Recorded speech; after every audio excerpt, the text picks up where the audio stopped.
Welcome back. So today I have a really awesome guest. Her name is Margaret Skelly. Margaret is a career advisor. She works with women all over the world, and she helps women do the work that they're meant to do. Before getting into this field, she was an executive recruiter for 10 years, and she worked on Wall Street and Silicon Valley. She's brilliant. She knows her stuff. And above all else, she is just a total healing presence to be around, a healing person to work with and be near. And I'm just so lucky to call her my friend. And so, Margaret, welcome to the show. Thanks for having me. Thanks for that very nice intro. Yeah, of course. So, can we talk about, one of the hottest topics I think that I come across in not just my own life, but also my friend group and our circles is burnout, and this idea that that we hit overwhelm and it's like, oh my gosh, it hits us in the career center and then it trickles out into every other area of our life. What do you do with women that you work with who are burnt out? Yeah. And just to frame that a little bit, there are a ton of statistics out there. Something like 75% of all of Gen Z, half of millennials have left their jobs for mental health reasons.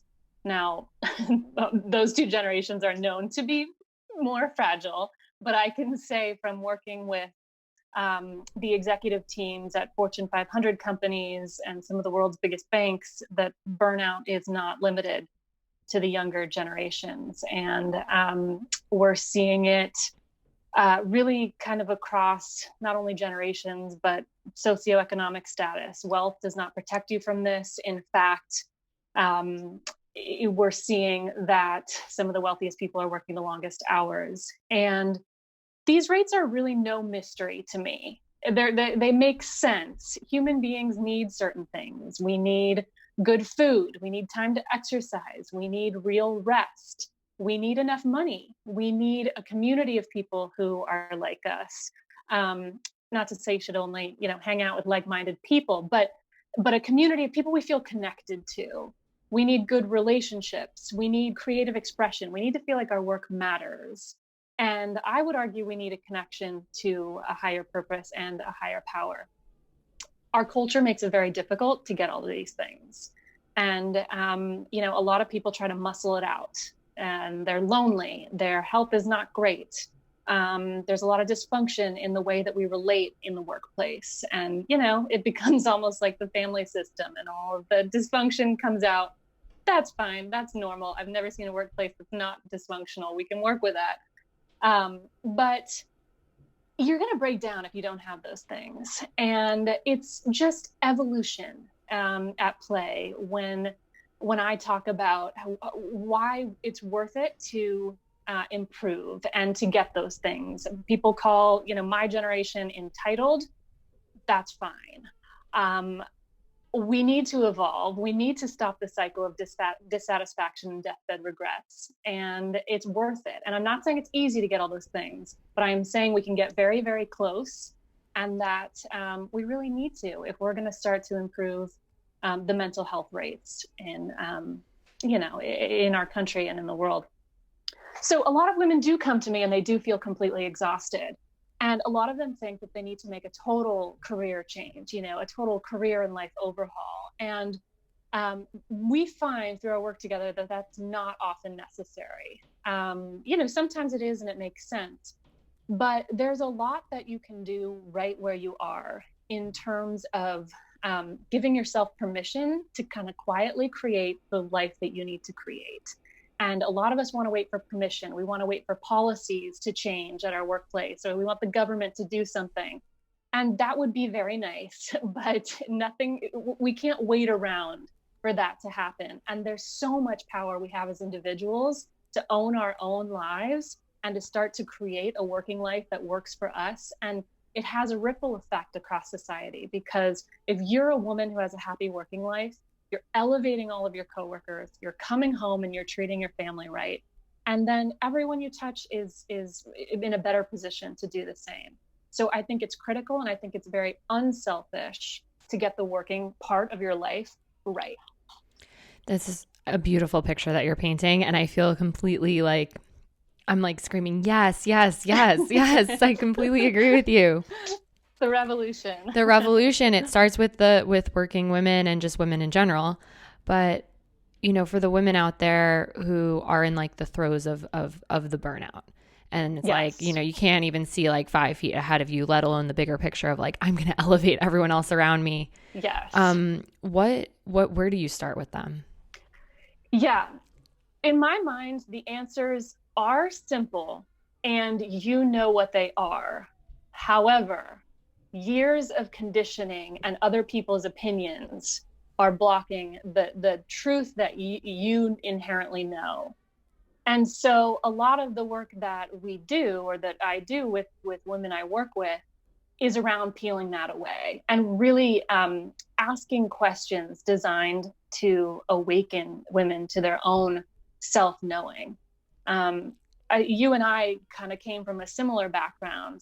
We were both swimmers, which teaches you a lot about endurance and discipline. And then we went to, demanding, we were so lucky to go to demanding colleges, and that sets you up for a certain kind of success. It adds the pressure of, okay, well, what are you going to do with that privilege and success? And so I think we both took on very demanding traditional jobs, which we were so lucky to. I mean, look at what they taught us, the professionalism and just discipline and excellence that you learn. And, I think one thing millennials don't always get right is there is a lot we can learn from the generations ahead of us. And the work that those generations have put in does deserve respect, and their seniority does deserve respect, at a certain level. And so I think we got the opportunity to learn that from our environments. But what those environments also do is show you a one-dimensional way of working, a very linear kind of industrial revolution way of working that requires a woman to either completely numb out to her own needs or break down. And then the problem becomes, well, I have a problem because I can't hack it. And what I want women to know is that that's not true. You're not weak. Women work differently. And you can call this, I'm speaking in a very heteronormative way. As we know today, I mean, there is a spectrum here. So if you identify primarily with the feminine principle, you work a different way than somebody who identifies primarily with the masculine principle. It's not weak, it's different. And that if I have any message, that's what it is that if we can evoke the genius of the feminine principle without driving that person into the ground or driving that person crazy, our whole world is going to move forward when we unlock that and untap a different kind of working. And so a lot of the work I do with women is focused on, well, why do you think you need to be at your desk from 7 to 7? Did somebody tell you that? And if they did, what's more important to you? Are you brave enough to carve out your own life despite the opinions of others? A lot of women come to me and they want to make change in their workplace, which is beautiful. Some of us are called to go start our own businesses. Some of us are called to make change from within, but it doesn't come from demanding it or getting aggressive about it. It just simply, it won't work in a long-term way. What I work with women to do is to become a living example of a better way. And I'm not saying it's easy. I'm saying we have to be strategic about it and a little bit more subtle about it and unapologetic about it, but also become somebody who's so well respected, so good at her job that people are going to listen to her and people want to know what she's doing. And again, the argument could be, why do we have to do it? Why does it have to be our responsibility? Which I understand. But once you get over that, then you can actually make some change. And you are such a living example to me of embodying this and actually executing on that kind of feminine principle. So thank you. Thank you. It look, like I said, it's not easy to get here, but if you put one foot in front of the other, it will happen. Yeah. Yeah. Can you talk a little bit about, what makes you so passionate about all of this? Because I know personally I know some of your background story around this, but what happens when you do ignore this feminine Yeah, principle, and what happened to you individually, personally? that's such a good question. Well, I think my story is actually becoming quite common, which is that I burnt out spectacularly. um, you can't really blame anyone else. Now, I didn't know any better because that is our culture, but I was working in New York City and working for Wall Street firms as an executive recruiter, and you keep the pace of your client, and so we did. It was demanding, and then I was recruited to a large Silicon Valley technology company, and I did something similar there. And throughout that time, the external voice was really weighing heavy on me. Of anytime you're not working, you're being lazy. Nothing you do is enough. And I think recruiting too, really nothing, you can never do enough. There's always more you can do. It's one of those kinds of jobs. The job's not actually done. There are always more people you can speak to. Always. And I didn't have a way to shut that off in me and say, no, the job's done for today. And I did. I got very sick. I had a number of autoimmune illnesses, which, are so rampant today. And it took me a while to recover. I spent 8 months on my dad's couch, which in your late 20s is not exactly where you think you're going to be. And I know you know that too. No. So of course I went through it, and I always think like we go through these things so we can help other people through them. So no harm done. But aside from that, I have interviewed hundreds and hundreds of executives all over this country and all over the world. And especially in this country, there is, the corporate life can be brutal. I mean, it can be very, very dehumanizing. And when you're at the top, you're working even harder. I mean, do CEOs need to make 20 times, or whatever, 100 times, whatever the number is, what the most junior employee does? No. But that's not to say that they're not under just insane amounts of pressure. I actually think, and the Wall Street Journal had an article about this just this week about law firms. It used to be if you make partner or you get to a certain level within a corporation, you can sit back a little bit. You've got some security. You're going to be there for life. The people under you have to still hustle, but the promise is you get to this certain point and you can relax. That's dead. That does not exist anymore. Partners are hustling for business. And I think this is the case across all professional services. So, executive recruiting, law firms, accounting, so forth. People used to just knock on your door. You'd wait for the phone to ring. And now all of those partners are still hustling for business, and the business development becomes a big part of what they do.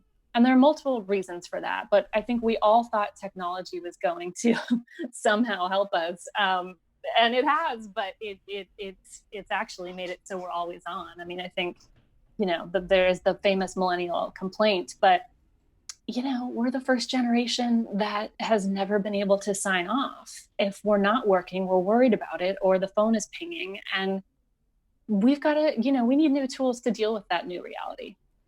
Yeah. What kind of tools do you recommend for your clients, and what kind of tools work for you, if any?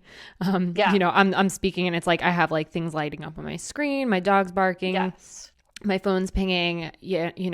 The focus is so, I mean, we, in Kundalini, we call it info dementia. Yes. Because there's just such an overload of information that the brain is just like, whoa, what's happening? Yes. So what do you do with that? Well, that's a good question. And I think as women, it's tenfold. I mean, think about it. Men throw on a suit or whatever they throw on these days, jeans and a, Patagonia same one every day. Yeah, right. I mean, if you're showing up in an office or for clients, you've got to, whatever you're going to wear that's professional to you, it's got to fit right. And then women's weights, like we fluctuate throughout the month. We're changeable, and that's okay. But I can just remember, I'd have like a tailored pencil skirt with my suit, and like some days it'd be too tight and some days it'd be too loose. And it's like, this is just annoying. It's just another thing that we have to deal with. But you know, and you got to do your hair and your makeup, or if you don't, you've got to, you know, own it, because that's the expectation. And I will say, I actually think we as women would be bored without all of those things. My advice and my challenge is to embrace the craziness of it all, because we're multitaskers. And, you know, if you can turn that around, the whole game is to get more energy to deal with everything. If you can turn it around, enjoy the fact that you get to dress professionally for you, whatever that means to you, whatever you're evoking. You know, enjoy all the information being thrown at you. I think we've got this fantasy, or at least I did, you know, when I'm working on the, whatever it was, 22nd floor of the Grace building in, you know, Bryant Park. If I could just like lay on a beach somewhere, if I could just, you know, and I actually got, my fantasy came true because my boyfriend works in the Caribbean and I moved there for 6 months. And a couple of work opportunities that I thought would pan out didn't. And I was sitting on a beach for 6 months. And that's not as fun as it sounds. We want purpose in our lives. We want to matter. We want to have an impact. And so my suggestion or challenge would be to embrace everything that's being thrown at us. I mean, it only gets crazier for women. We, you know, you and I don't have families yet, but we've observed how that changes. I mean, you and I obviously find Kundalini yoga to be such a helpful tool. And the reason for that is because, you know, as you know, it's fourfold. It's breath, it's physical yoga, it's meditation, it's mantra. That full body system gives you, I mean, I could go on and I could rave about it, but what it gives you is something that if you're not going to do Kundalini yoga, you need to look for somewhere else, because whatever discipline or system you find, it will make you physically healthy. It will make you emotionally healthy. It will filter out the subconscious BS that's basically making your life hard, and the thought forms that you picked up in childhood or whenever that tell you that you're not worthy unless you're working around the clock, or, you know, your voice doesn't matter, or whatever, you know, whatever. That's how I manage it, you know, and we, in the Kundalini yoga tradition, you get up, you throw yourself in a cold shower and you do you know, a sadhana or morning practice. And it's kind, you know, on one level, you could say, this is my phrasing, it's terrible, so the rest of your day isn't terrible. You know, you sort of like, you throw yourself into this really, you know, you start your day with a challenge, and then the rest of the day, it's like, what throw anything at me. Like I'm up for it. I'm physically and physiologically and emotionally strong enough to handle it and enjoy it. That's beautiful. Yeah. You've already conquered yourself. Right. And then things aren't going to slow down. Things aren't going to slow down. And the thing is too, you've had a chance to connect to a higher purpose. Yes. And your connection to that, I mean, that to me, if I can speak personally for a moment, I just remember commuting. I was working overnights at Fox News. Yeah. And I'd be walking to the train. So I'd wake up at 9:30 p.m. and I would eat dinner, but it was breakfast.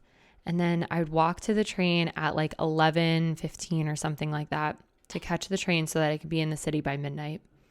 And I'd just be walking the train and be like, what the hell am I doing with my life?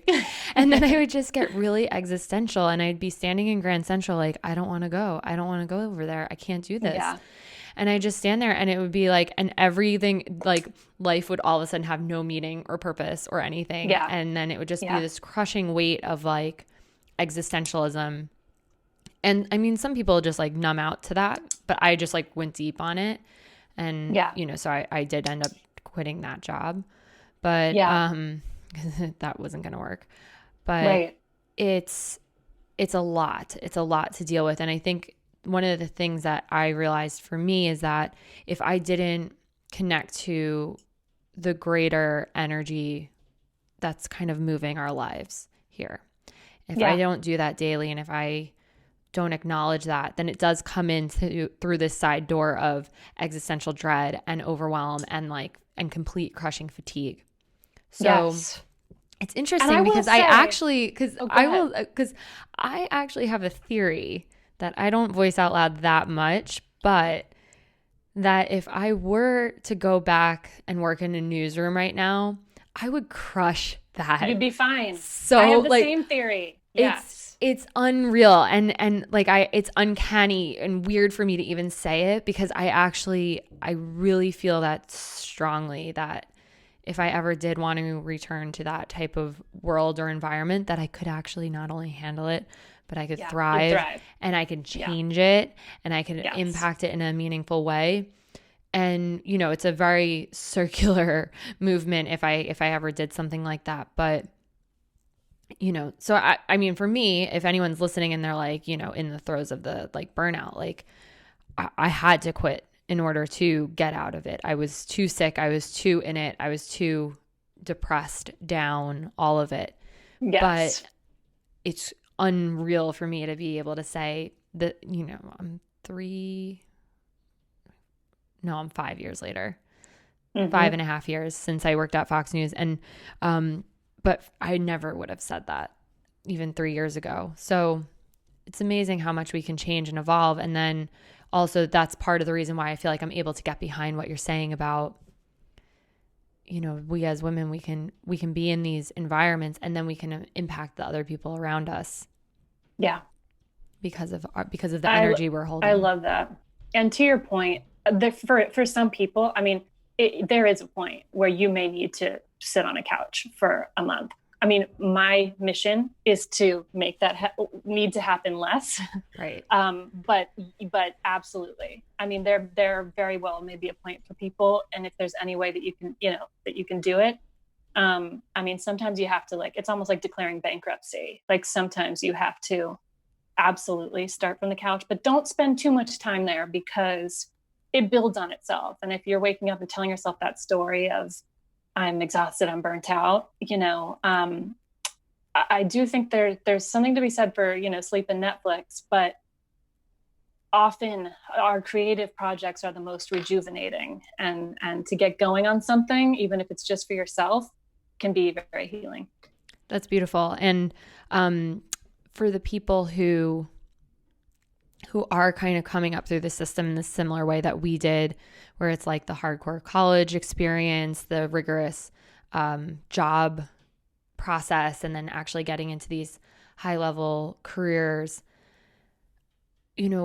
I have hope that we can be the type of people who can give them the tools to not have to end up the way that kind of burnout route. And, do you have a feeling that there is a way for this to start younger, or if you had access to some of this in college or high school, even what's the how do we get to the root of it versus, you're helping people who are in it, who are, you're right. Treating the wound.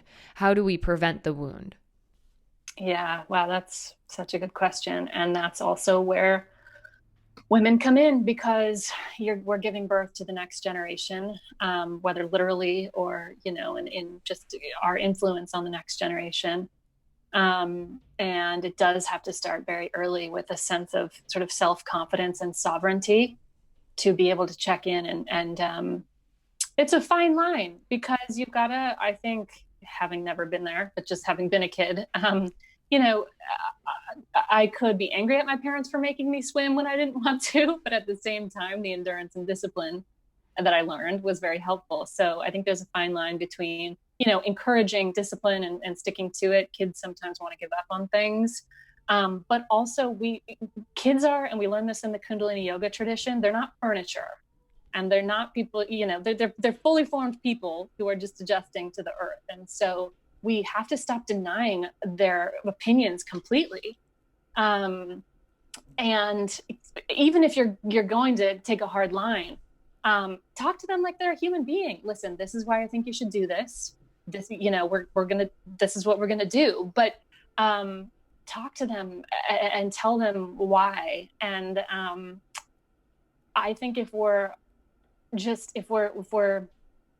if we're not listening to our kids and we're not allowing them to, to have an opinion, to share what they want to, maybe they don't want to swim, maybe they want to play basketball, whatever, we're going to make them play a sport or whatever. But I do think kids, unfortunately, are learning younger and younger to just shut down their needs, and they hear from elementary school about what success means, and I almost some of the kids just opt out entirely, and then some kids, you almost have to look at it with a sense of humor, because you can look back at your 16-year-old self and just what a stress case she was, and it's like, my God, like the weight of the world was on her shoulders. And we have to stop doing that to kids without letting them off the hook. And that's a whole other conversation, and there are other experts and so forth, but certainly we have to start there. And then I almost think there are only a certain number of elite colleges, and at this point you can be a genius and not get into an Ivy League school. And I almost think there's something a little bit that could be healing about that for the 18-year-old who's done everything right and then has that, quote unquote, early failure, to realize, like, I'm actually okay. Like, there are other ways to go about this. And so I think encouraging kids early on, the graduation speeches always follow your passion. But by the time you're 22, you're like, I have no idea what my passion is. I mean, what is passion? Exactly. I mean, I chose the hardest major, whatever was going to get me a job. So that's tough, but I think, and look, there's value in any job that you get right after school, if you're learning what to do, what not to do. So, I do think out of school, like, be patient and look around and be grateful for what you're learning.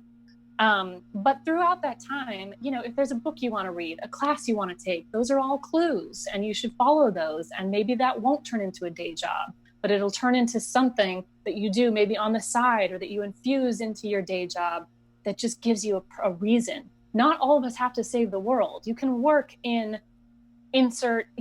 standard Fortune 500 corporation, but you're improving the life of everyone you work with, all of your clients, simply by your presence. You can be a lawyer and you're absolutely making life better for people. They're entrusting you during an extremely stressful time.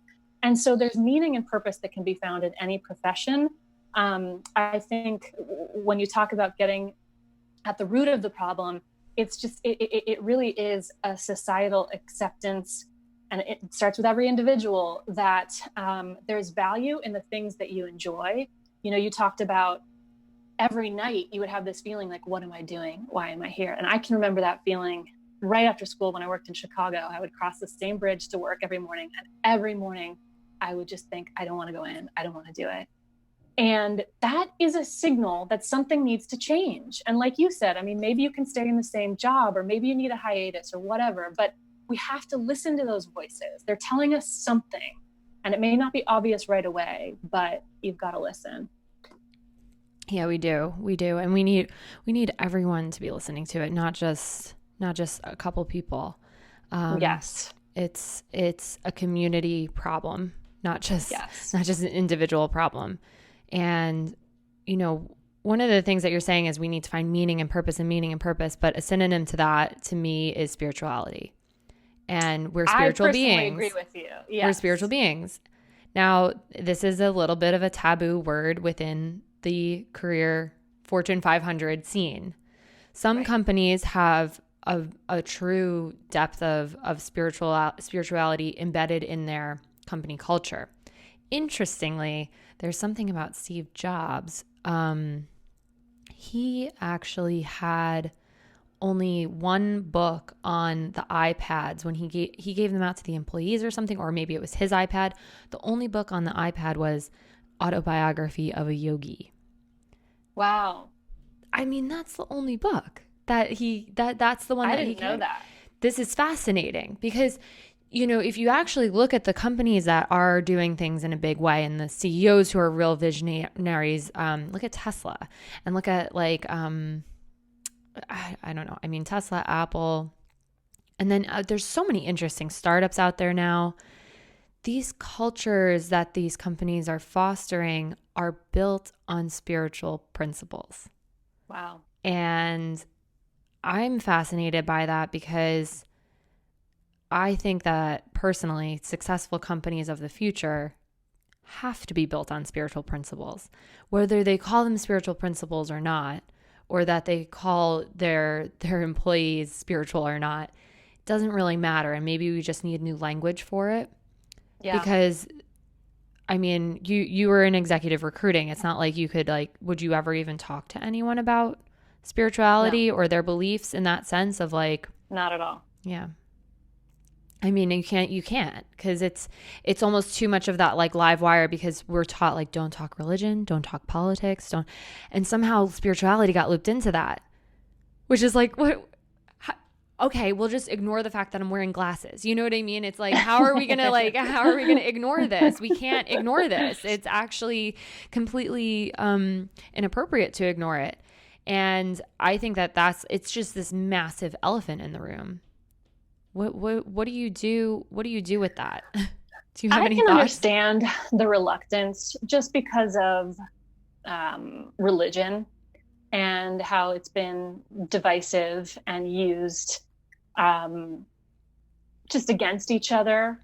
And also, we're seeing huge numbers of millennials leave the church and leave religion, and they're looking for a replacement, definitely, which is why I think Soul Cycle and fitness classes almost become that, somebody who would never miss their weekly Soul Cycle class, which is fascinating, but won't go to church with their parents.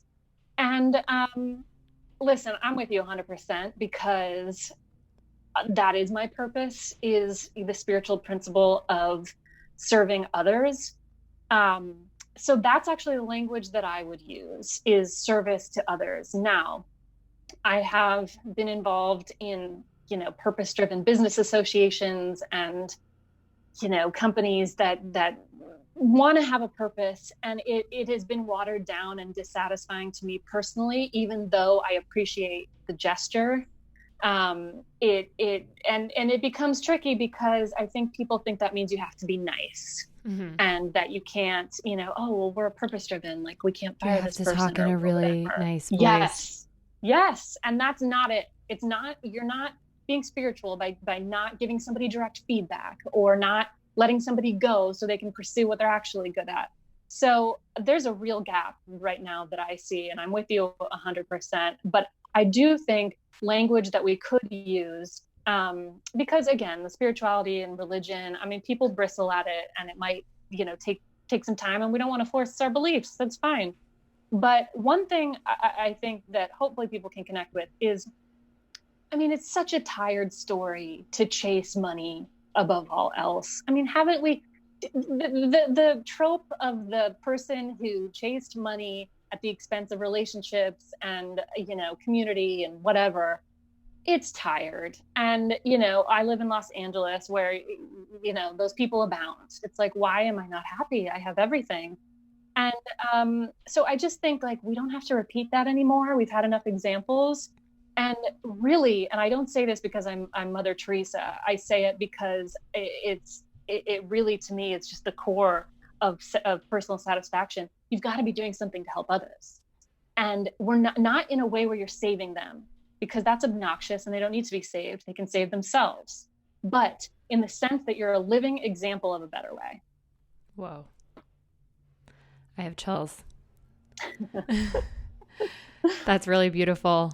One of the things I also want to ask you about is how do we, you're putting, it's a big vision for women in the workplace to be holding a certain frequency and archetype.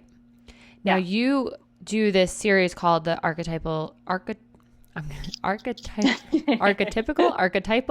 women series, and you profile these women who are so multidimensional, and they have so many facets of themselves. They are, the killer lawyer in certain situations, and then they're the deep spiritual practitioner, and then they're the mother, and then they're wearing so many different hats. What drove you to profile these women? I believe multidimensionality is the only way to happiness for a woman. When we burn out, it's because we, some combination of we're living alone. We go to a job at the same time every day. We leave the job at the same time every day. We are expected to deliver the same amount of output every single day, be exactly as productive as we were yesterday, as we are today. We're working in an extremely linear way where we're not using our intuition. We're not managing our energy in the right way. And we're one thing. Like, that's my identity. I am a lawyer. I am an advertising, executive. And yeah. And on the other side of that, you're also, I am a spiritual practitioner. Yes. Well put. Where, well, I do yoga, so I'm not gonna, I'm not gonna have a 401k or work in, I'm too good for, the corporate world, whatever. It's well put. I believe women are happiest when they have a creative outlet, they have a creative expression, and when they're helping other people, and when they're juggling different things and able to kind of, move between those things and let one inform the other. Let your work inform your spiritual practice. Let your spiritual practice inform how you show up at, your day job. I'm the happiest women that I speak with, women who don't come to me, or they do because they want to, manage their team better or grow their business or whatever. They're doing different things. They see themselves like, okay, they're a lawyer, but they see themselves as a poet. And on the side, they're submitting, their poems to a literary magazine. And, or they love how they take great pride in how they dress. And like they're at thrift stores and putting together these amazing outfits, which is not frivolous. I mean, how we look and how we feel to ourselves totally informs how we show up. And so that's not a frivolous thing. But I think, and we learn this in Kundalini yoga, you're either creating or destroying. And there's a sort of entropy that happens. And when we're not able to act on our creative ideas or come up with them or put them into practice, we start to self-destruct. And so I wanted to highlight women who are doing this to inspire others to tap into their creative gifts. That's great. Can you share one or two of the actual women that you have profiled so far? Yes. The most recent one, Dr. Siddhi Shakti, she's somebody that we know through our Kundalini community, but she grew up in South Los Angeles amid gang violence. She went to medical school. She got sick herself. She did all the right things. She took the medication that her medical training prescribed. She saw a doctor and she got even sicker. And so because she's smart and intelligent and because you don't give up, she kept looking and she discovered Kundalini yoga and acupuncture and herbalism. And I don't think we give doctors enough credit. We ask them to go into obscene amounts of debt and they get hazed for 7 years and they're exhausted and they come out and it's kind of like, what the hell just happened? And by the way, if I'm going to pay off these debts, I have to follow the status quo and the party line, and I can't deviate, or I'll get sued. And so for somebody like her to step away and say, I learned a lot, but it wasn't enough, and there's more out there, and to have her own practice and her own medical practice, but also her own daily Kundalini yoga practice, I admire her so much. And then I think I admire all the women. I mean, there are several women who are in very corporate jobs and then they teach meditation on the side, and that's not easy. I mean, we hear about mindfulness, but meditation, and Kundalini yoga, they go a little bit deeper. And so these women are putting themselves out there to really share that with the corporate audience, which I think is going to have an incredible impact. And then one other woman I'll share, Isabel Barreto. She is, for lack of a better description, a stay-at-home mother who also happens to be the embodiment of just a really profound leader. And she's sort of taking that title back and saying, like, society pays a lot of lip service to, stay-at-home moms. Yes, so important. And then, but really, we don't value that at all. And we're like, you're either privileged or you're lazy or whatever. You get it from all sides. And Isabel's taking that back, and she is framing it as, well, if we're gonna, if the planet's gonna make it, we got to work on the next generation. So this is actually the most important role, and here's how you can be a leader. And she's teaching courses around being a leader as a parent. So I think that's really powerful too. I love that. I love that so much. And you've also actually started teaching a little bit in the corporate world. I saw you posted a video teaching your brother, who's a lawyer, Breath of Fire, Yeah. and it is so good. Like there's something completely mesmerizing about watching you teach this, because it's like you're completely like buttoned up and you're like in your outfit. You're just totally like in this environment. But then here you are doing Breath of Fire, and it was only a minute of Breath of Fire, but I did it along with you guys. And I was like, this was really good stuff. Like this was it. I see where you can take some of these tools, get them in the door, and because you're holding both I said this to you recently, but like I just see this so strongly where it's like you wear all the right clothes. You have the aura of the person who is in these Fortune 500 companies. People see that in your projection, so they trust you. But then you also have this super deep spiritual practice and energy that you're carrying. And I just see you as this bridge from the Piscean archetypes and age and everything that we've been working with into this Aquarian, multidimensional, multifaceted, and, just different archetypes of our world and what it means to be a working woman. So I see you as this bridge, and it's just so beautiful. Thank you.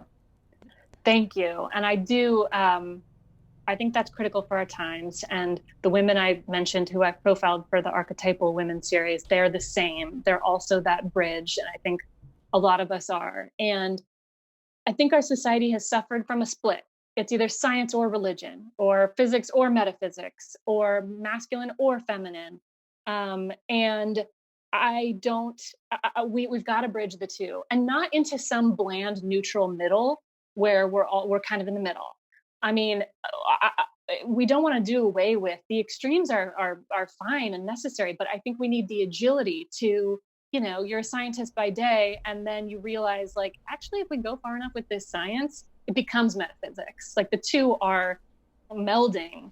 And maybe you're teaching a Kundalini yoga class, and in a traditional full Kundalini yoga class, as a teacher, you should be wearing all white, and you should be wearing your turban. Like that's the true, that's the paying respect to the tradition and the truth of like that's going to help you give the most powerful transmission, because that's a technology. And then by day you're wearing your black suit at your job. I mean, you're not necessarily, that could be somebody too who's got the agility to bridge the two, but it doesn't need to be something, you're not sneaking off to teach that Kundalini yoga class. Like my vision is that we can bridge all of these different things, and we can have a much richer and more enjoyable human experience. I love that. And then the companies also benefit from that. Yes. Majorly, because it unlocks so much creativity in all of us as individuals, that when it comes to the ideas that are actually going to make these companies the money that they're so desperate for, it's going to come through so much easier, because we're not all blocked up. I mean, yes. Well, there's a fear hiding anything blocks our energy. 100%. And there's a fear that if, the powers that be loosen their grip on us, or if the chair of the law firm or the CEO loosens his grip on, you've got to be in your chair at this time or that time. The fear is that productivity goes down, and that's understandable. We're in a very tangled web, right? Because every CEO needs to increase profits every single quarter, and if not, she will be fired. So I'm not saying this will be easy to untangle, because there might be a short-term productivity drop or whatever. There will be growing pains, but especially for women, given the cyclical nature of the feminine principle, I mean, I would argue, 4 days a month where we should really be prioritizing rest and hibernating. And can we work through that? Of course we can, because we're strong, and we've done it for hundreds of years. So of course we can work through those 4 days, but is that going to give us optimal health? No. So, and that's a very literal example. Every woman has to work it out for herself, but there are days where rest is important. And then there are days, the next day you could go in and get done 4 times as much. Yeah. As you would on an average day. Yeah. And you're not as tired. That. Yeah. Yes. And I mean, for me, like one of the things, like I've changed a lot of my lifestyle and everything around. And a big component of it was like, well, everything I've done up to this point, like has gotten me so far. Like what's the point? What's the risk in trying something new? And I guess for some of these CEOs, the risk is investors and their quarterly reports and all of that. But on the individual level, like what do you have to lose? Like try it. Yeah. Just try it. All of these things, it's like, just try it. All the, and kind of like you were saying when you were talking about the younger generations, oh, I'm kind of interested in this and I want to learn little bit more about that.